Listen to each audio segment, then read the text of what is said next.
आज की कहानी बहुत डरावनी है, तो हेडफोन लगाना मत भूलना। तो आज का कहानी का नाम है शांति अस्पताल की परछाइयां। मुंबई के दिल में स्थित शांति अस्पताल कभी उम्मीद की किरण हुआ करता था, जो अपनी सुविधाओं और सहानुभूतिपूर्ण देखभाल के लिए प्रसिद्ध था। लेकिन 1980 के दशक में एक आग ने आधी इमारत को खंडहर में बदल दिया और बाकी हिस्से को छोड़ दिया।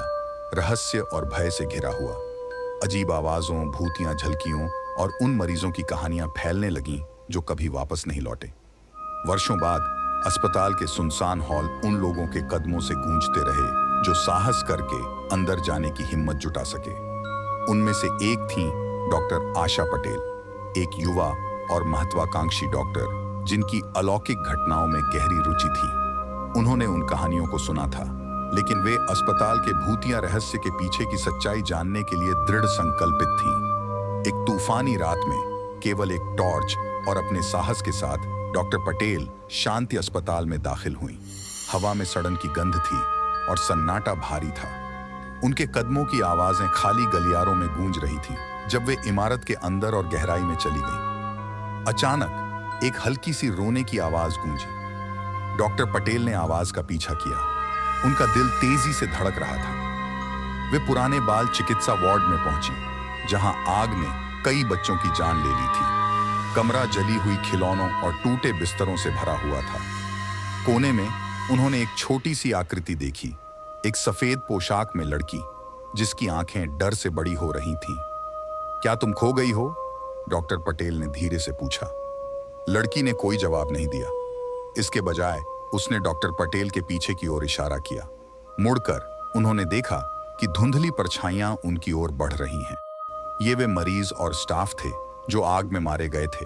उनके चेहरे दर्द और पीड़ा से मरोड़ रहे थे। जब वे उनके पास से गुजरे तो उन्होंने एक ठंडी ठंडक महसूस की जो उनके माध्यम से गुजर रही थी। डर ने उन्हें जकड़ लिया। उन्हें बाहर का रास्ता खोजना था। उन्होंने फिर से लड़की की ओर देखा जो अब उनके बगल में खड़ी थी, उनका हाथ पकड़कर। लड़की ने उन्हें एक अंधेरी कमरों और सीढ़ियों की भूल भुलैया के माध्यम से नेतृत्व किया जब तक वे अस्पताल के तहखाने तक नहीं पहुंच गए। वहां अपनी टॉर्च की झिलमिलाती रोशनी में डॉक्टर पटेल ने एक पुराना ऑपरेटिंग थिएटर देखा।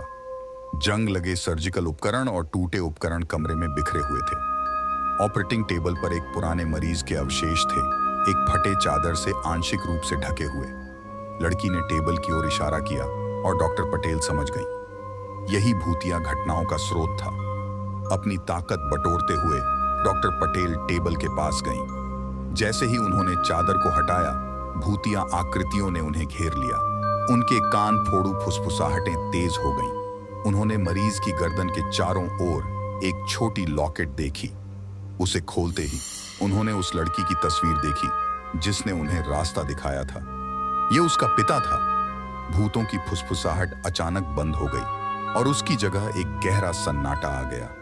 लड़की ने पहली बार मुस्कुराया और आकृतियां धुंधली हो गईं। उनकी पीड़ा आखिरकार शांत हो गई। डॉक्टर पटेल ने समझा कि उन्हें लॉकेट को उचित दफनाना होगा ताकि अस्पताल में फंसी आत्माओं को मुक्त किया जा सके। जैसे ही सुबह हुई, डॉक्टर पटेल शांति अस्पताल से बाहर निकली, लॉकेट को मजबूती से पकड़े हुए।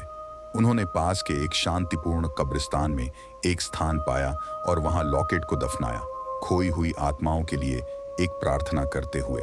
उस दिन से शांति अस्पताल अब भूतिया नहीं था। परछाइयां दूर हो गईं और इमारत शांत खड़ी रही, अतीत की बेचैन आत्माओं को शांति प्रदान करने के लिए एक बहादुर डॉक्टर की कहानी की गवाह बनी। डॉक्टर पटेल की कहानी एक किंवदंती बन गई, जीवित और मृत के बीच की पतली परत और अतीत की बेचैन आत्माओं को शांति प्रदान करने के साहस का एक स्मारक। अगर आपको इसी तरह की भूतिया कहानी चाहिए तो हमें फॉलो करें।